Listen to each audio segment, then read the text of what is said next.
pleasure to have you once again on Divine Mandate R. As I said before now, Divine Mandate R is a program that has been brought to you or is being brought to you in order to educate you on the things you should do and the things you need to know before you move to the polls. This Saturday being the 11th of March 2023. All that we are doing is to give you that the knowledge that you need so that the decision you make, because any decision you make at all, that is what you will live with for the next 4 years. So you have to make informed decisions as you move to the polls this Saturday. And with me here to talk more on the Divine Mandate mantra is Chief Deacon Austin Omahi, the Director General, Divine Mandate Campaign Council, sir. Chief, you're welcome to the show, sir. Thank you very much. Thank you, sir. My esteemed viewer, I am Chinaza John, so please relax with us because we have a lot to say, we have a lot to tell you concerning the Divine Mandate mantra. Sir, there's something that always comes to my mind. About 8 years ago, we wrote on the Divine Mandate mantra. We are still continuing on the Divine Mandate mantra. Why is it so? Why not another thing? Why are we still continuing with that? Thank you very much. It's a continuous name because it's profitable. One is that it was very rough in 2015, and by divine inspiration we got that name, and that name worked for us. Indeed and in truth is divine. So it's not out of place if we continue. But for instance, you embark on a trade and the trade is profitable, there's no need to abandon the trade, you continue with that. So that's exactly why the name is there, and it continues to be a recurring decimal. So the name has been profitable. Correct. And it is still profiting for people, Very and well. you want to continue with that.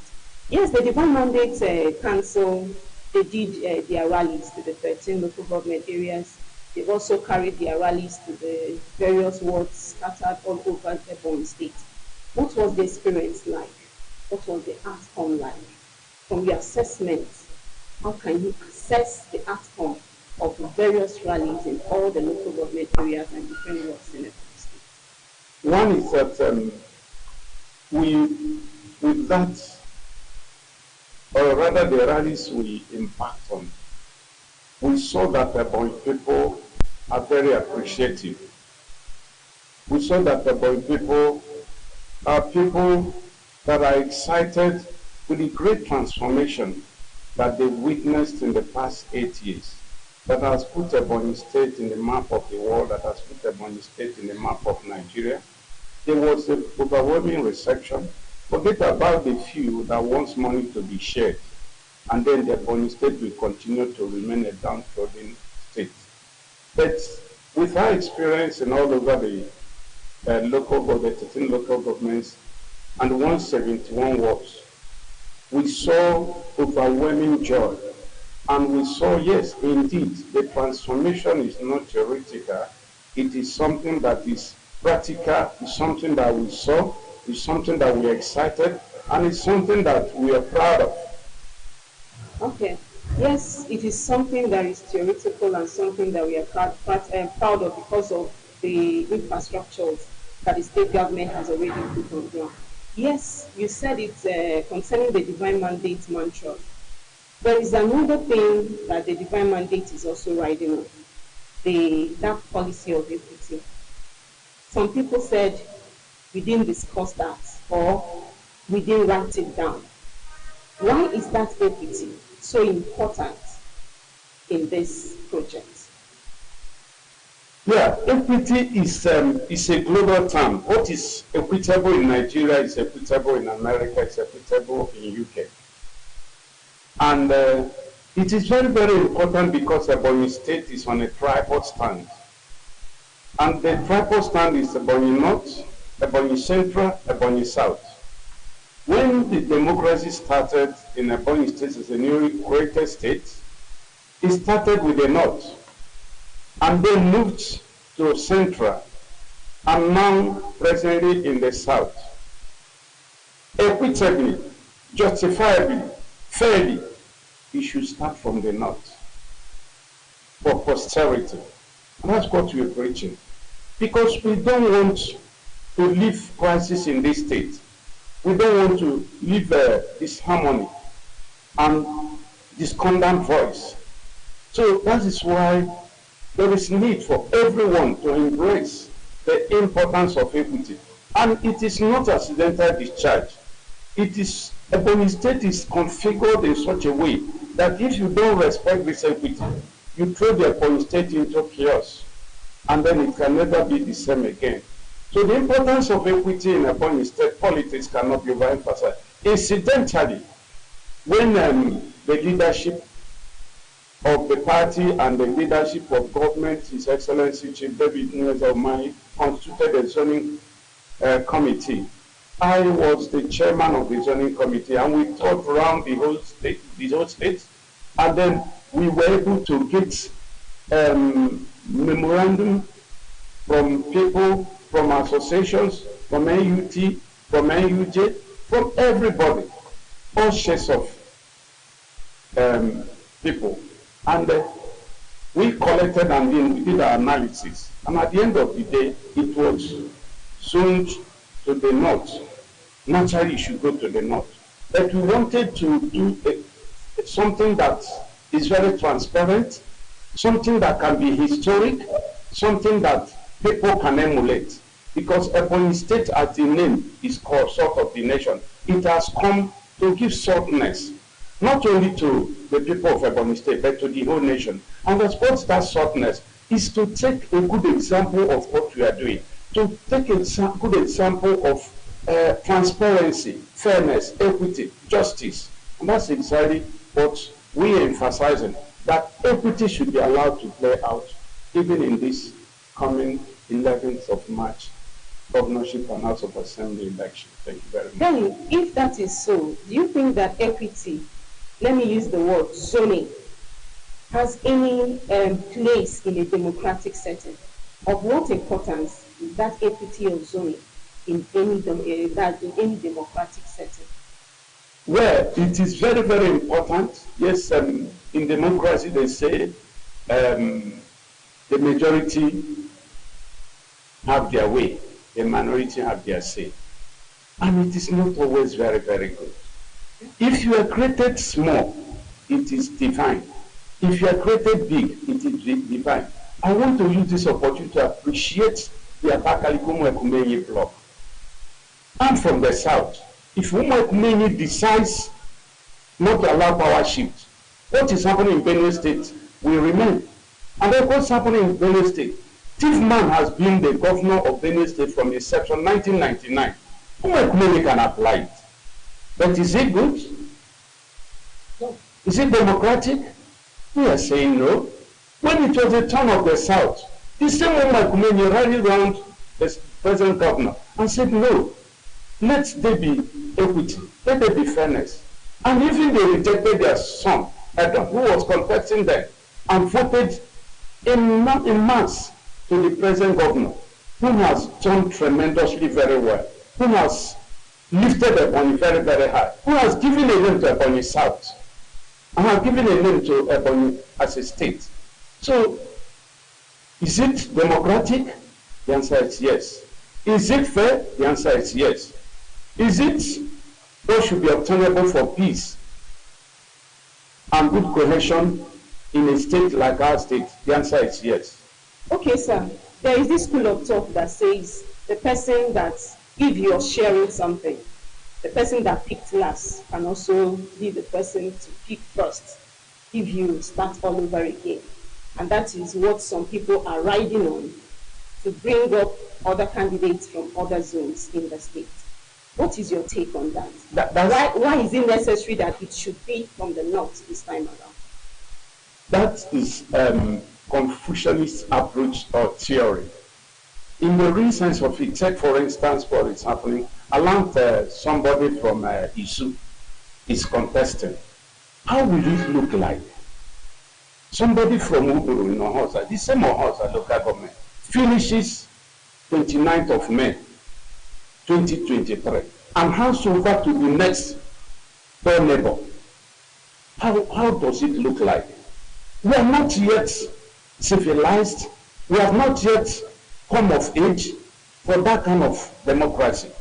So when we talk of the sharing is started with and then the person that choose like to choose that, that's very, it's confusing. Confusing in the sense that people tend to defend what is not defendable. What we are saying is that when you come to this north that is Zonto, is an easy man that is occupying the position, going to occupy the position by the special grace of God. And this is where the state capital is situated. This is the people that are giving their land generously, willingly, for the development of this state. This is people that have sacrificed a lot for the state. And then it is the turn of the north. And they have been patiently waiting. And then you are saying, let this start work. It's creating confusion. And it is not to the best interest of the state. And the people that are going for this, they know that it is not their turn. And most importantly, the person in question is that I continue to say it anyway, and I want to be quoted. He's a political neophyte. This is a person that has never been in politics. This is a person that knows nothing about politics.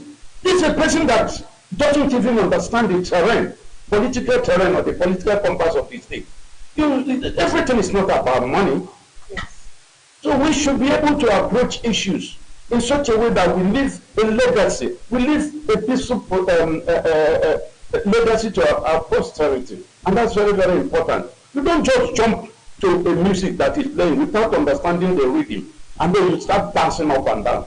I'm not following the rhythm. Thank you so much, Chief. My esteemed viewer, you're still on to Divine Mandate Hour. We are here to educate you on the basic things you should know as you move to the polls this Saturday. Chief, there's another thing I want to ask. Yes, we've been talking about the zoning formula. They need to respect that equity if we want peace and fairness and progress in the state. Then let us now look at the candidate in question. Looking at him, does he qualify to be that person that we should all stand behind? Being the fact that, yes, we've all agreed that it is right and that it is equitable. The candidature, define, what are the things that we should gain if we vote for him? Yeah, thank you. Number one, qualification of all the people contesting with him in other parties, because I call them other parties, because they just exist in names. All the people contesting is the most qualified. One is understanding the nitty-gritty of politics and politicking. He understands it. Okay. One, this young man grew up in party. His ladder is well defined politically. Number one, he started in the party as ex-official, then rose to a member of the House, and then rose to Speaker of the House. Totality of what he has spent in government is above 16 years. And even you, in 16 years, you'll be a permanent secretary in where you're working, in civil service. So, by virtue of his experience, he's the most qualified. And you ask yourself, comparatively, who again understands government? Who again understands about his state? Educationally, he's qualified. He didn't go to night school, like some did, and some had a doctor, that they never went first degree exam and the answering doctor. So, in all ramifications, Right Honorable Francis Ogbonnionu is qualified. And let me tell you the truth.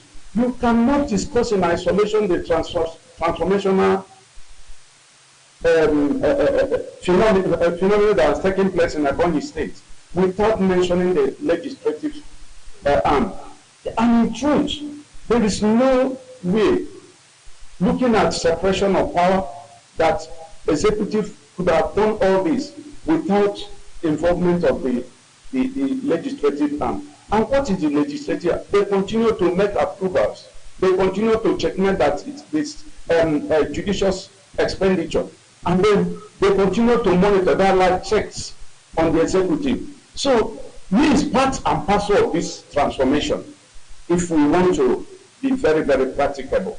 So it's not about the executive alone. It's about the combination of the three arms of government, most especially the executive and the legislative arm.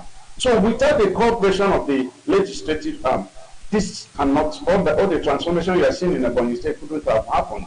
And I give it to the leadership of that legislative arm, who is Right Honorable Francis Obonyanwe. He has not only displayed experience, he has displayed love for his state by cooperating with the executive to transform the state and take it to the height it should be. Thank you so much, sir. Another thing I noticed in this divine mandate movement, let me say it like that, divine mandate movement, is that a woman is the deputy governor. Of what relevance is that to this whole process, this Ebonyi dream that we are trying to achieve?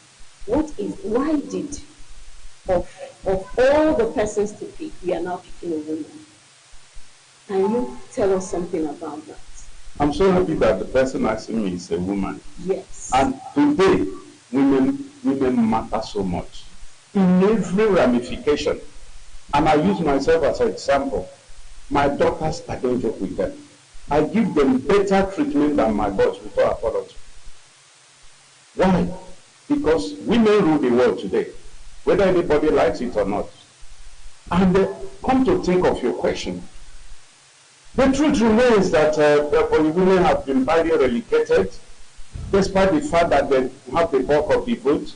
If you go to polling units or if you go to rallies, who are the people that actually come out? It is Ebonyi women. So why is it that they are only good at voting, but they are not good to be voted? So we have to change the narrative. And I want to use this opportunity to appreciate the wife of the governor who insisted from inception of 2015 that all the vice chairmen of the local government must be women. All the secretaries of the local government must be women. And then she has picked it, has come to the climax of it, to, in her own time, with the cooperation of the husband, the governor of this state, to produce a woman as a deputy governor. Because by the special grace of God, I address her as deputy governor in the waiting. Because the next deputy governor in Ebonyi State is Princess Obila.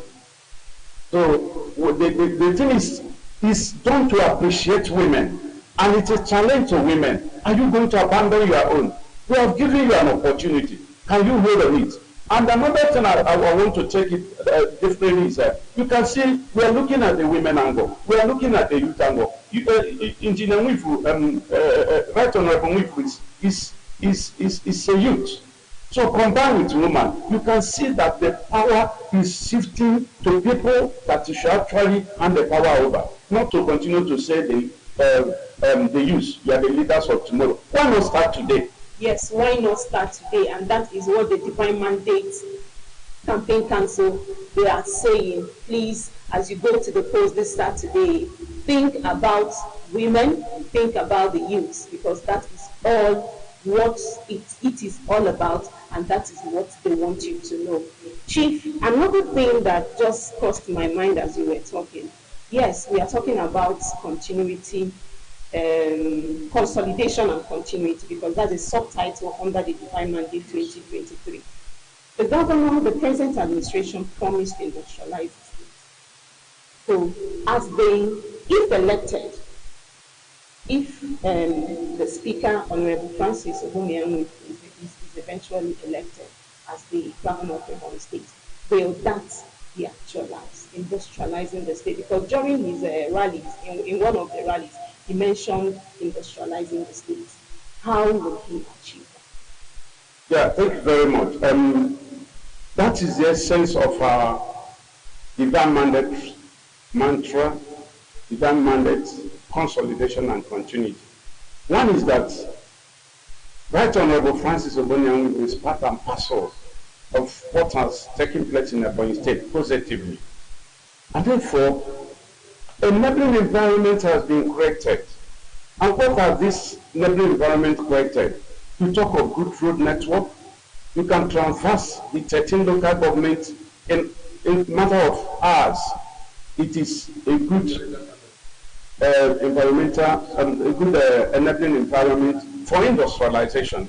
So I 100% accept and believe that he will continue. The essence is he will consolidate what he is part and parcel of, and he will continue from what he has seen. And what is the continuity? You check, for instance, there are 3 industrial clusters in Ebonyi State, and then his zeal and passion for the kind of industrialization of the state. I'm sure having created all this enabling environment, he will key into it and then he will speed up. So definitely that is going to happen. So, my viewer, never worry. The APC candidate, if voted into power, will actually consolidate and continue with the industrialization policy of the present administration. Let us now go back to the mineral resources, because we have to let the electorate know what the APC candidate is bringing to the table in terms of the mineral resources. What plans?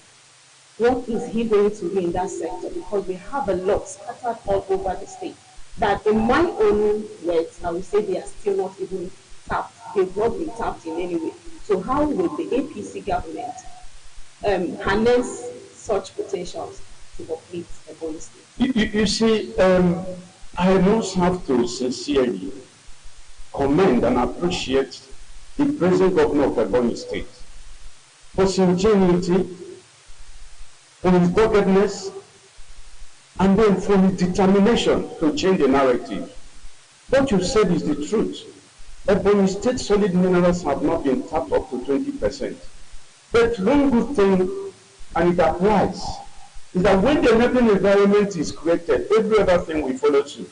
Take, for instance, Ebonyi State, in a matter of a month, will boast of the first and the biggest international airport in the sub-region of West Africa. What amazing. Then that's opening up to the world. Ebonyi State will be opening up to the world. And who are these people? The investors, both local and foreign investors. And then that's when you begin to see people tapping into all this research. One, you can see the road network is there. Then the investors, they will come because they are yardsticks to attract investors. And all these things with the governor, the present administration has exceeded performance. They have exceeded expectation. So all those things are there. And they come to think of it, look at 2015 and look at today and do a comparative analysis of the number of people that is in Ebonyi State today and the number of people that were in Ebonyi State prior to 2015. And then again, there are some indices. I'm an accountant by profession. There are 8 indices of development. We are good to go. And I can assure you, because of these positive indices, investors will come. And these mineral resources that are untapped will be tapped. And that is going to enhance life. It is going to create job opportunities and reduce crime.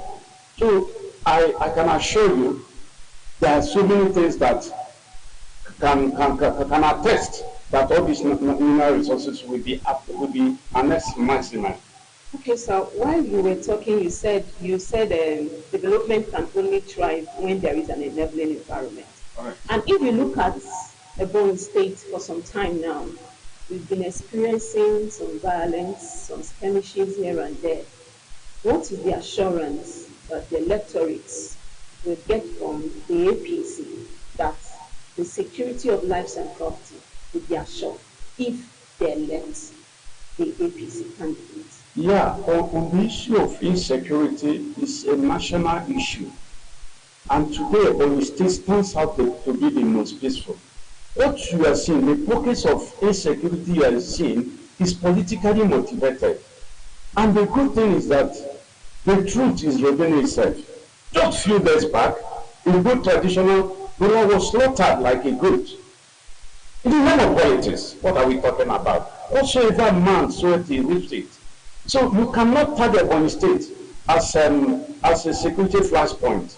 Ebonyi State in the whole southeast is the only state that on Monday there is no sit at home, and they have maintained it. I give kudos to the governor of this state. So all the pockets of insecurity are seen. By 11th, you will see, by the time all these desperate politicians are retired, you will see there will be calmness in the state, because they are desperate and they want to grab power by all means. But God will not allow it. My esteemed viewer, everything is in your hands. Your vote is your power. We are here to educate you so that you will make that informed decision as you go to the polls this Saturday. We are still talking about divine mandate mantra. We are here to open your eyes for you to see the need for you to vote wisely and rightly as well. Yes, we've said something about industrialization, we've said something about security, we've said something about continuity, consolidation, moving on with some of the, if not all the policies of the present administration.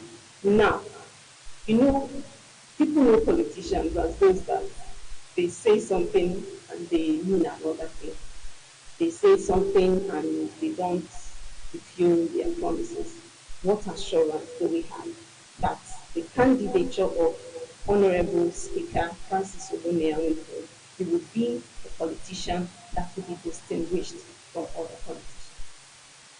Yeah, thank you very much. Number one is that in 2015, when we were going for campaign, I had my laptop and I was able to capture every promises of the divine mandate campaign organization. I did, and they're still in my laptop. And every year I do a kind of comparative analysis to do counseling out, kind of reconciliation.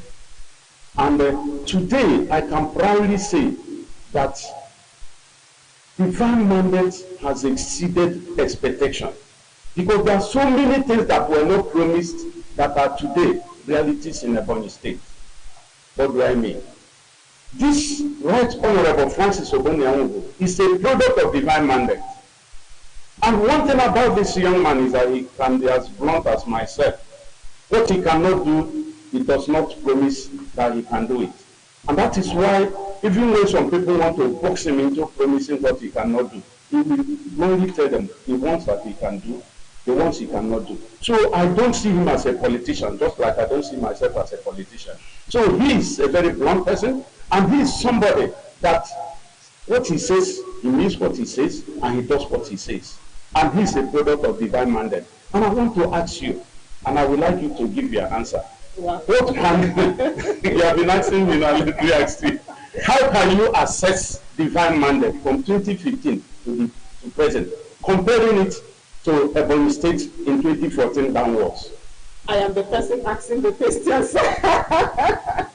Okay, my viewer, he said the APC candidate, the Honorable Speaker, Right Honorable Francis Ogbonnia, he is not a politician. That's what we have said. But I say he is a politician, but a distinguished politician. Thanks for the correction. He is a distinguished politician. Okay, sir. Water. Ebonyans are looking for a politician, a distinguished politician that will give them water. Sir, can you answer that? Are there plans for that? Yes, the doggedness of the present governor, whom I know very, very well, who doesn't take no for an answer, I'm sure before he exits May 2019, 2023, he's going to do the magic. That magic one is going to activate it. And then you see water running upon his state.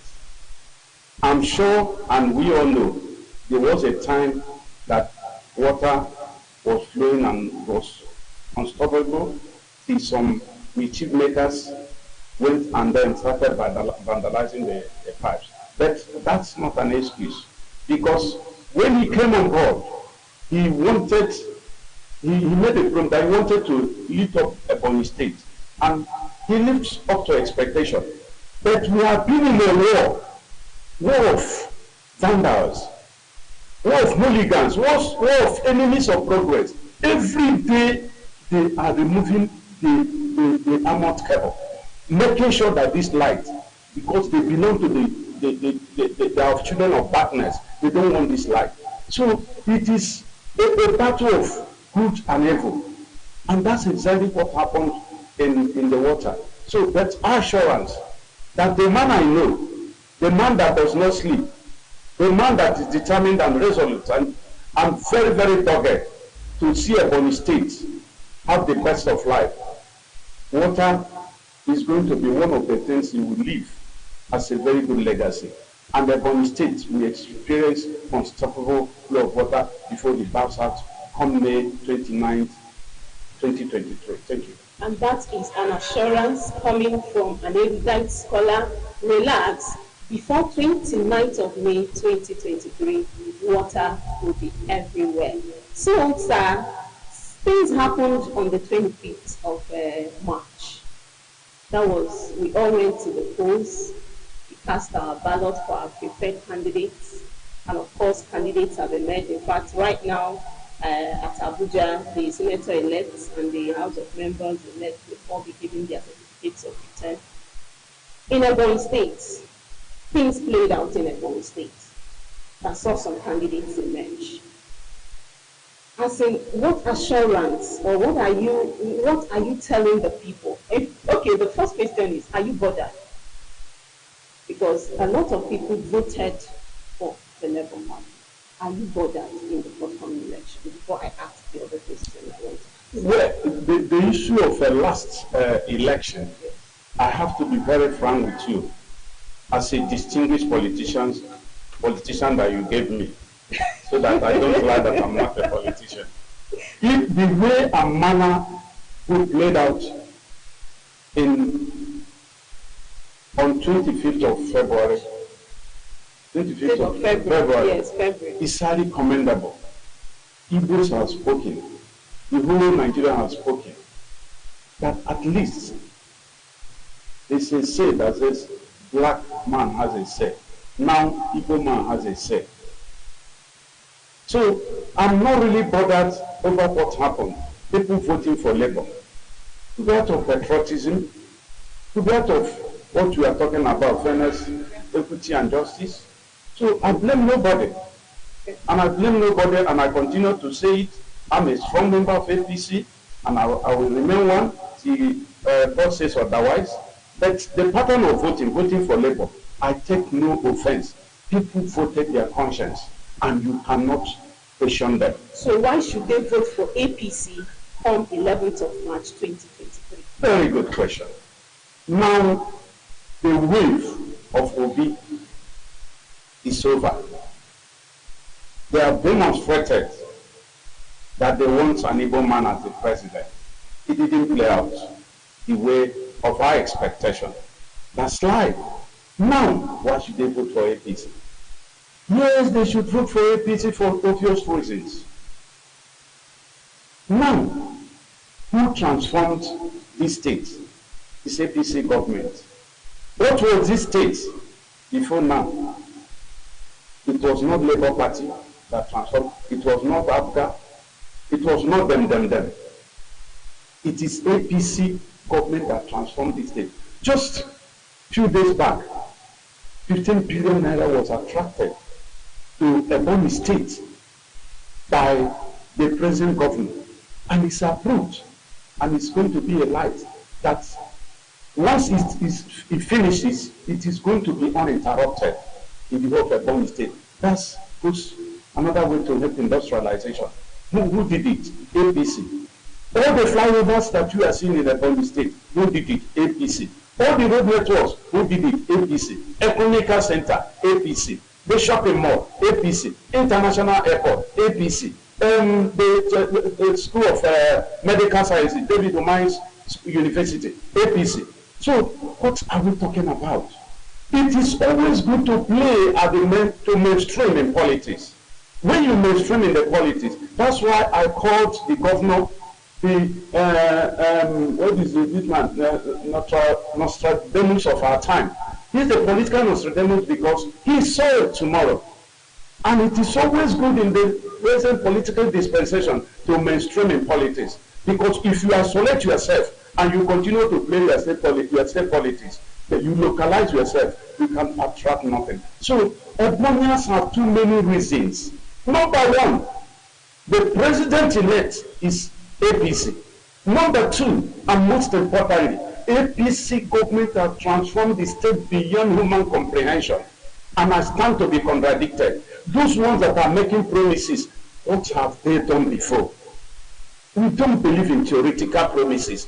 With the little one the little office you occupied, what have you used it to do? The office that we have occupied as APC, we have used it to transform the state. And this state is counted as number one. Just 2 days ago, Ebonyi State Governor got the best performing governor of the year. Which paper said? No, it's Silverbird. So Silverbird. So and there have been many awards, and these are not coerced awards. These are not purchased awards. They come and they do their independent assessment. So Ebonyi people, I am begging you for this consolidation and continuity. There is need for you to vote wisely. And what is voting wisely? When you vote equitably, when you vote justifiably, when you vote with having it in mind that there's going to be a consolidation of this great work that our brother, the governor of this state, commenced, and there is going to be a full realization of every of his good intention. Then you should know that there is no other party to vote except APC, except Right Honorable Francis Obonyanwu, who is our candidate, who is going to emerge come March 11th of March 2023, and who is going to be sworn in come May 29th, 2023, by the special grace of God. By the special grace of God. That's the dream of the divine mandate mantra. And we are hoping that the electorates, our viewer, everything lies with you. Remember, I've always said it and I will keep saying it. Any decision you make, you will live with it for the next 4 years. So you have to make informed decision. You have to vote wisely and rightly as well. We have different candidates of different parties. For now, apart from one party, that's the Labour Party, that has 4 issues, we now have 3 prominent parties that are contesting. If you bring these 3 candidates, can you distinguish, what are those words that you use to distinguish the candidates of APC from the others? Thank you very much. I'm a very good economist, and I did a course in economics that is called comparative analysis course. And in politics, it's always very, very good you do that. So let's just 3 side by side. I will analyze without insulting anybody. One, I've just analyzed Right Honorable Francis Obonyanwu, who has been in the party, who has been in the House of Assembly, who is the present speaker uninterrupted for 8 years, and this is the first in history in the whole country, in the whole of Ebonyi, since the inception of Ebonyi State Democracy. They've never been uninterrupted speaker for 8 years. So that would tell you the character. That will tell you the content of the person we're talking about. And now we go to Abga. Abga, I worked with him in Western Division and oil servicing. Let us ask him what put him in that place. It's only in Nigeria that people don't ask about the past antecedents. It's only in Nigeria that anything goes. Why did he leave? I worked with him. I was on an oil servicing called Western Division Service, an American oil company, and he was there. Let him come and answer. Why was he put there? Maybe that's the only question. He alone can answer that question. Yes, he alone will answer that. I don't want to. Then in 2015, he was asked to deliver his word, and then he will be accommodated. He failed his word, but out of the magnanimity of the present governor, he called him and gave him the first appointment, SLG, because he's a serial betrayer.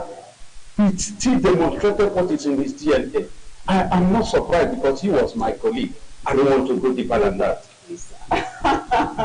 Number 2, number 3 candidate, They call him man choose. I thought he was just joking, and I still see him as a big joker of the year. No, he is serious. He's serious. He, of course, he wants to serve his people. You are just telling me that he's serious. I don't know he's serious. He is. What makes him serious? What makes him serious? Let the electorate know what we stand today if we vote for the candidate of APC.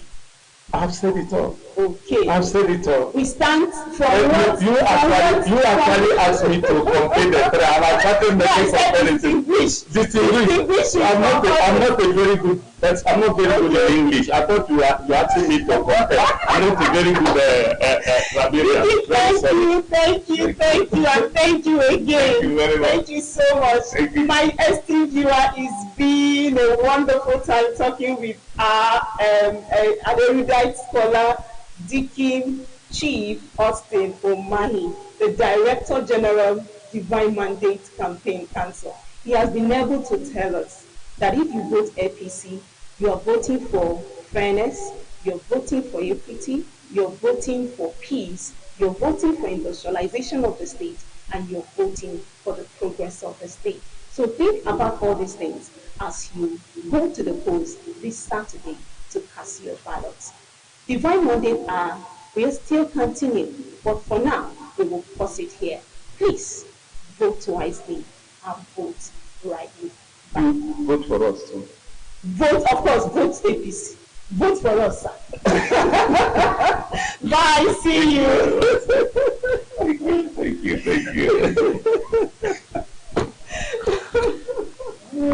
In my vocation.